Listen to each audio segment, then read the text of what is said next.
Number 6 is showing vacant properties, and that requires additional safety activities. This should be a no-brainer. Use a buddy system. Don't ever show a vacant property alone, ever. Even if it's in your neighborhood, use a buddy and always have somebody with you. If you can't get someone to go with you when you've got an appointment at a given time, just reschedule the showing at a time that works when you have a partner to be there with you. Here's the thing. Remember, if somebody really wants a property, just set it up for another time. There's only one property, and if that's the one they want, it's better to be safe than sorry. Hey, do you hold any open houses? Well, there are several smart strategies for safe and successful open houses. First, have a system to let your office and family know where you're going to be, where you're going to hold the open house, include the address and the time you'll be conducting that home. Secondly, keep your phone accessible during all showings.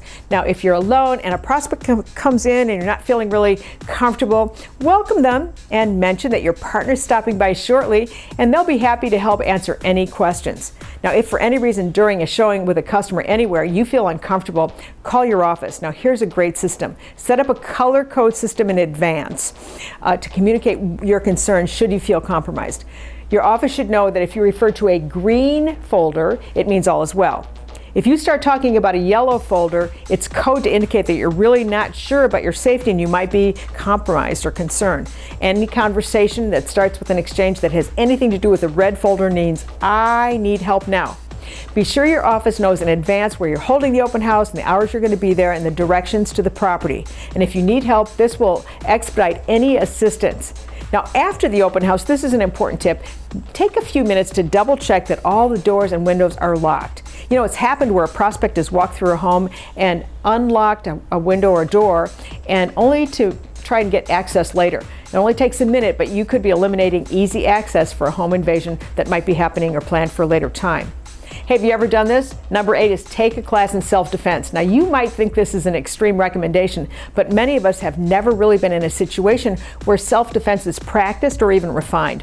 You might think that you'll react aggressively, but that's not always the case. Now, women are rarely in situations that we cause harm to anyone, so it's not a natural default. And learning how to defend yourself can save you your life and be a great way to boost your confidence and even meet new prospects. Now, you don't have to be a black belt in karate, but one of the best programs for women is a program called Model Mugging. It's a self-defense program designed for the special needs of a woman.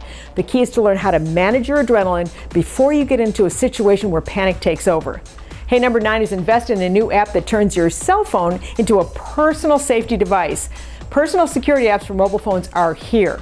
The app offers a silent panic button where a person in distress basically sends an SOS signal with GPS coordinates by simply pressing a button on their cell phone. Then the data is sent to a specific group or individual who are already pre-programmed into the person's smartphone. Now, these apps are really affordable and they're a good reason to keep your cell phone accessible.